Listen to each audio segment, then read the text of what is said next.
Good evening and welcome to Tucker Carlson Tonight. After weeks of hype and innuendo and threats and a lot of hysterics, we finally have the House Intelligence Committee memo in hand tonight. We're going to spend the next hour telling you about it, what's in it, what it means, what it tells us about how our leaders govern when we're not watching them. If you're a regular viewer, you know we rarely spend an entire show on a single topic. We think this is worth it. There's been so much lying about this memo by partisans in Congress and hyenas in the press that its lessons are at risk of being drowned out and lost. We think truth is the antidote to that. So to begin with, what does the memo actually say? Well, as it turns out, it's not primarily about Donald Trump or even about the broader Russia investigation. The memo is really the story of a semi-obscure Trump campaign volunteer called Carter Page, who back in 2016 was identified by the Obama administration as a secret agent of the Putin government. 4 times, FBI officials went to a federal surveillance court and argued they had probable cause to believe that Carter Page was working with Russian spies. He was an agent of a foreign government. 3 times, FBI Director Jim Comey personally signed off on this claim. Deputy Director Andrew McCabe and Deputy Attorney General Rod Rosenstein put their names to it as well. So why were all of these officials so certain that Page, who was a Naval Academy graduate who has no criminal record, was betraying his country? Because we now know they were relying on the Trump dossier. That's the still unverified opposition research dump paid for by the RNC and the Hillary campaign and compiled by a British spy called Christopher Steele. The Trump dossier made spying on Carter Page possible. How are we sure of that? Because Andrew McCabe of the FBI said so behind closed doors under oath to Congress just this past December. Now, Democrats are now furiously denying that in anonymous leaks to sympathetic reporters, but it's obviously true. In a minute, we'll talk to a member of Congress who was in the room when McCabe said it. But ask yourself, if the FBI had powerful additional evidence that Page was a Russian spy, why did they include the dossier in their request at all? Indeed, why did they lead with it? The Trump dossier allowed our government to spy on Carter Page. That is not a talking point. It is a fact. And given that it's a fact, it is remarkable to learn that the FBI knew at the time that the dossier was unreliable, to put it charitably. An independent FBI unit analyzed that document and found its claims, quote, only minimally corroborated. The FBI also knew that the dossier's author, Christopher Steele, was an inflamed partisan working on behalf of political operatives trying to win a presidential race, you'll remember. Steele actually told DOJ employee Bruce Orr that he was, quote, desperate that Donald Trump not get elected and was passionate about him not being president.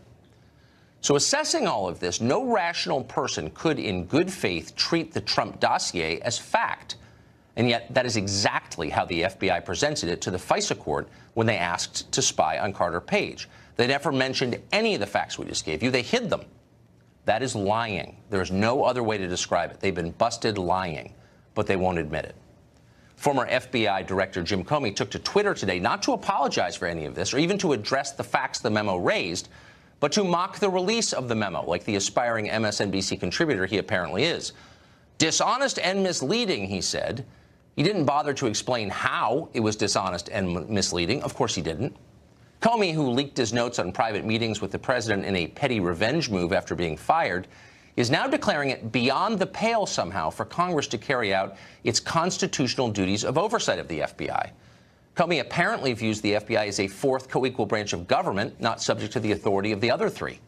Suddenly, a lot of people in Washington seem to agree with him. The current FBI director, for example, the one that Trump chose, Christopher Wray, he apparently argued that the names of FBI officials in the memo ought to be redacted, hidden from public view. Why? How exactly would that serve the public interest? It would not serve the public interest. It would protect the FBI. And as always, that was the point. All of this should make you nervous, the dishonesty mixed with self-righteousness. Looking back, you wonder how many people at the FBI ever even believed, just for a moment even, that Carter Page was actually a Russian agent. They clearly don't believe that now. If they did, Page would be in handcuffs. Yet he's still a free man, though his civil liberties have been violated and his reputation has been destroyed. Democrats could not care less.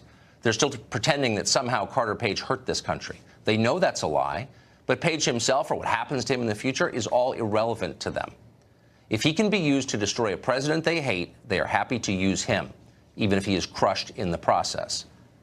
And that may be the real lesson of this memo, and it's the reason we're spending an hour on it tonight.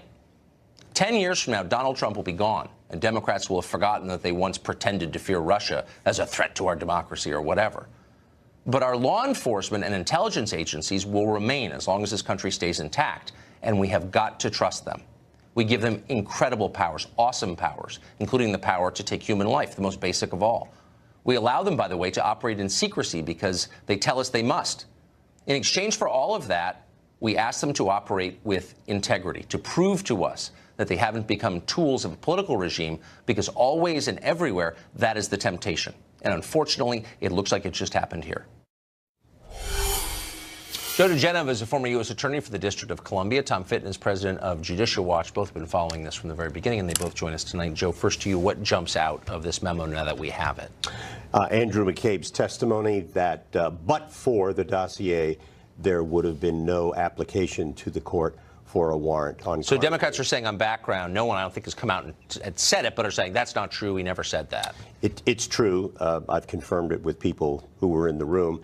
But what it does show us is that everything we have suspected, and that was on the public record from the Fisa court ruling and all of that, shows us that, in fact, senior DOJ and FBI officials not only lied to the American people, but they lied to a Fisa court repeatedly over a number of months about what they knew to be false information and inadequate information being provided to a very secret court. It's a disgraceful period in the history of the department and the FBI, and James Comey and Loretta Lynch and all the people involved in this have performed disgracefully and unconstitutionally, which is even more important. Tom Fitton, what jumps out at you? The dossier is central to the Russia collusion theory targeting Trump, and that's the basis for the appointment of Robert Mueller.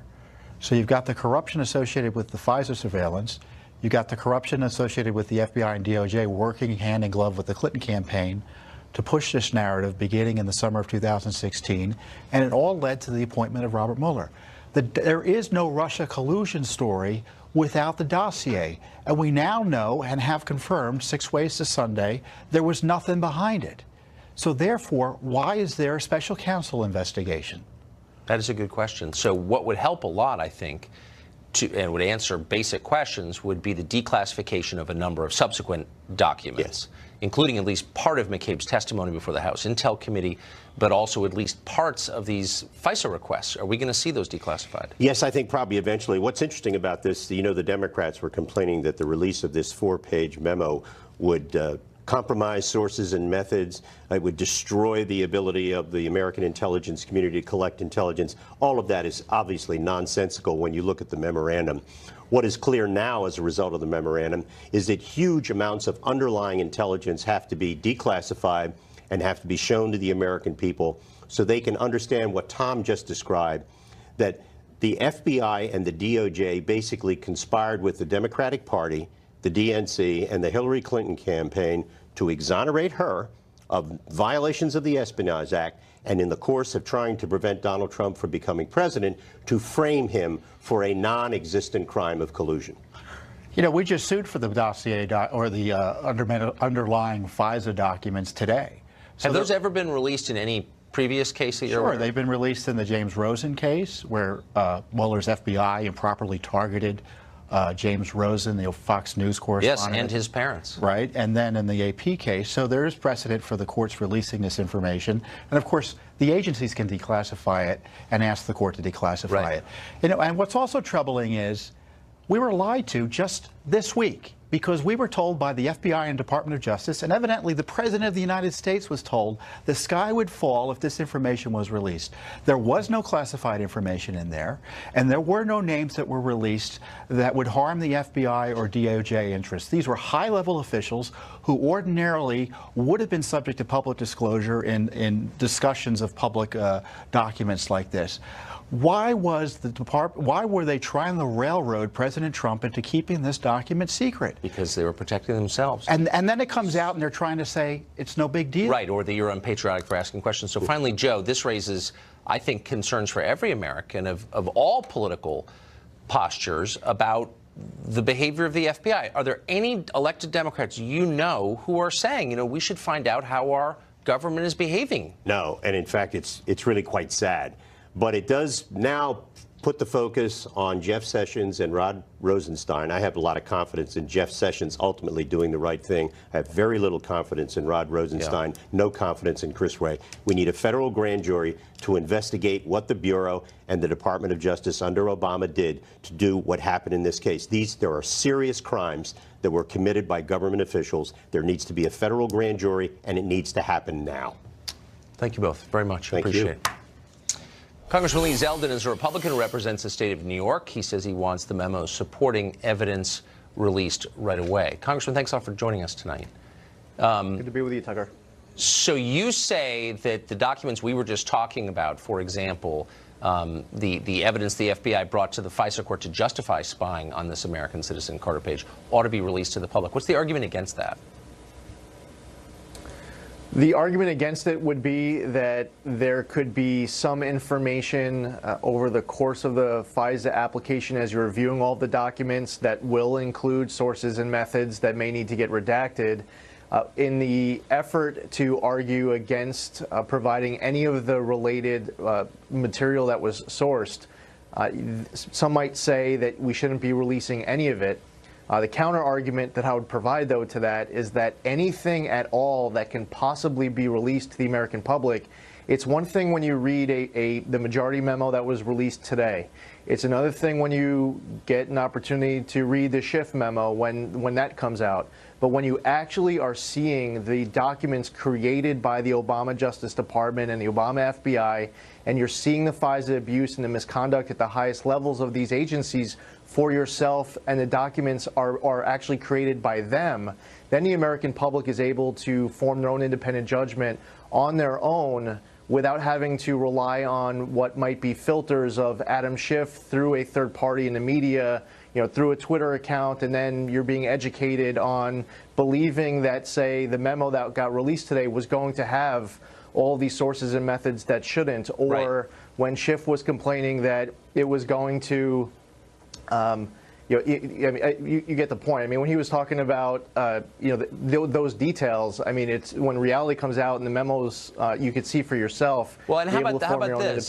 So quickly, the thing that Democrats are pushing back against tonight is really the pivotal line in the memo that says Andrew McCabe, in behind closed doors testimony to the Intel Committee, said the memo was the basis, the dossier was the basis of the request for the before the FISA court.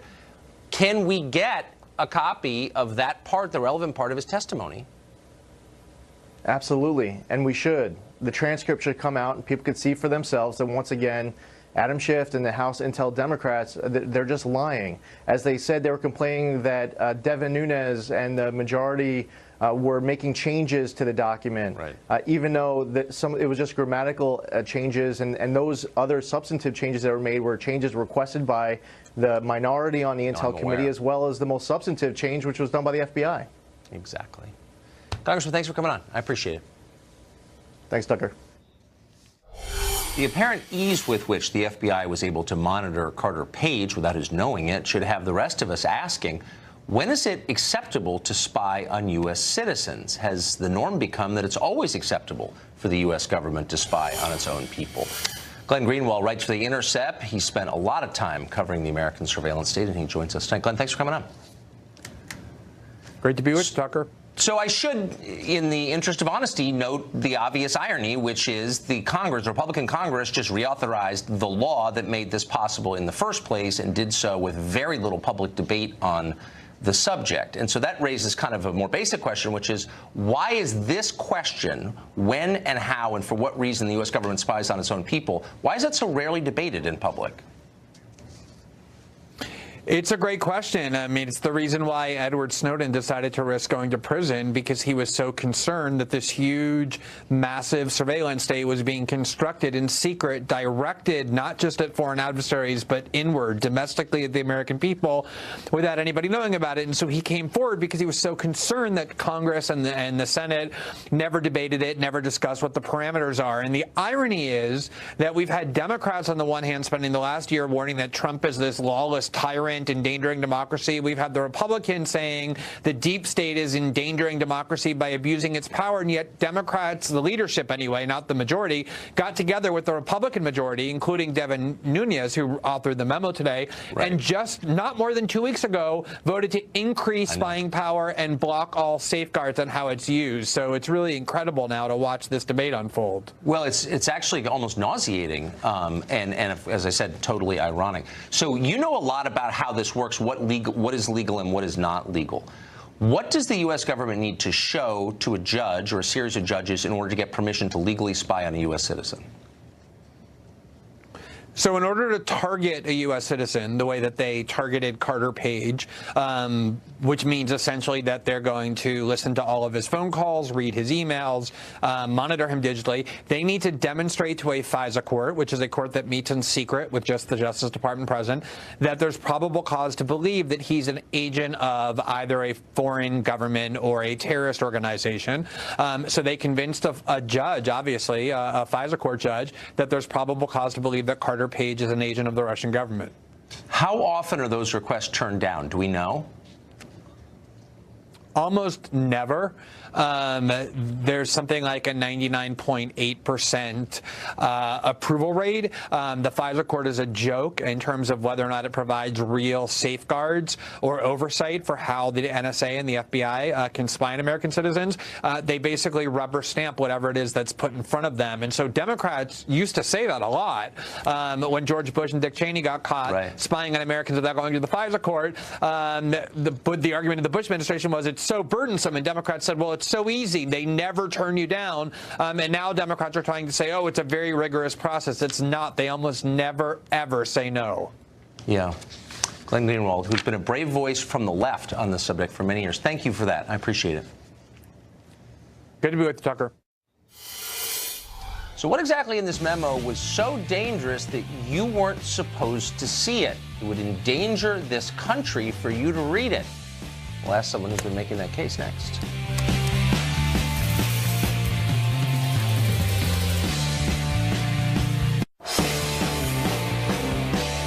The president wants it out, even though there are concerns that the work of tens of thousands of law enforcement and counterintelligence professionals may be smeared. It's staggering to see how Republicans continue to put party over principle.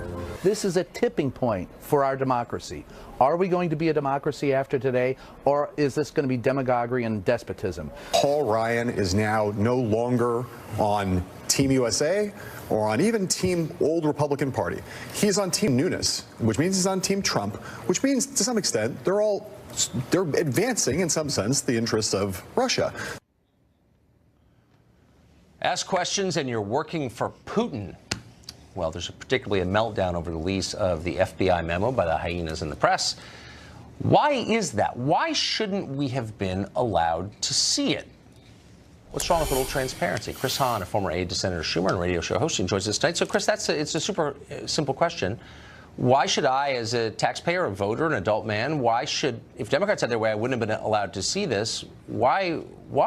I think that the big problem with it wasn't just that they didn't want you to see the memo. They wanted Well, they didn't want me to see it. Why didn't they want me to see it? Well, they wanted to have some balance. They wanted to see the source documents released so that people could make their own judgment. And they wanted their memo released as well. Look, I've been reading this memo all day, Tucker. Stop. They didn't want the source documents released. That's factually untrue. They could release them right now. For example, the testimony of Andrew McCabe before the Intel Committee is a source document.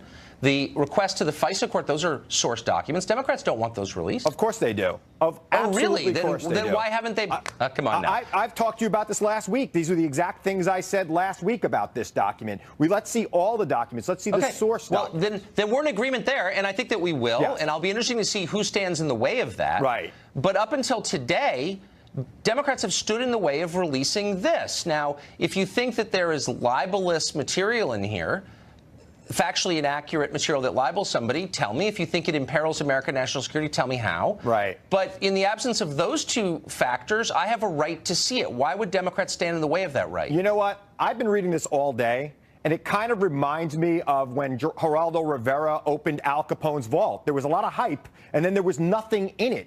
I don't know. Well, then why would Democrats who had, wait, hold on, then why would Democrats, if there's nothing in it, every Democrat in the House had a chance to read this, every single one. Right. Why would they, having read it, tell me that I'm not allowed to see it? I'm confused. You're making two arguments that contradict Let me tell one you another. something. I'm watching this document now. I'm looking at this document now. They probably should have just said let it out because it proves nothing. It doesn't endanger the Russia probe. It actually shows that Papadopoulos was under surveillance for good reason. There's a lot of things in there that actually prove the case that a lot of Democrats have been making. I'm not here to rebut. Look, I'm not here to rebut the rationale for the Russia probe. That may be another show.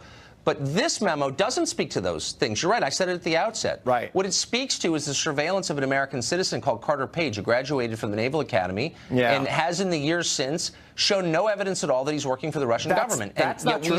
That's not true at all. Okay, Carter Page has been under surveillance by the FBI since 2013 when he was approached by the Russians, and he was told that he was being recruited by the Russians. But by the FBI. you're missing this. Hold on. Yeah. There's no evidence. I'm not saying he wasn't surveilled. Indeed, he was surveilled. That's the point. There's no. In order to be surveilled, the Obama Justice Department had to make the case that he was a foreign agent. There's no evidence that he was a foreign agent. That is a slander against him. So where's the evidence that he was working for Russia, that he betrayed America? Well, that this memo isn't concerned about evidence. This memo is concerned about Devin Nunes. Since 2013, the FBI has been warning Carter Page about Russians trying to recruit him. He continued down the same path. That doesn't mean that he. Oh, so he's guilty? Is that so? It's a really simple question. Do you think that Carter Page has betrayed his country by working for a hostile foreign nation? That's the claim the Obama Justice Department made to a FISA court 4 times. I don't know. And I want to know, is it true or not? I don't know if it's true or not, but when we see the underlying kind of a heavy source charge to make against a man, don't you think? When we see the source documents, we're going to find out what Carter Page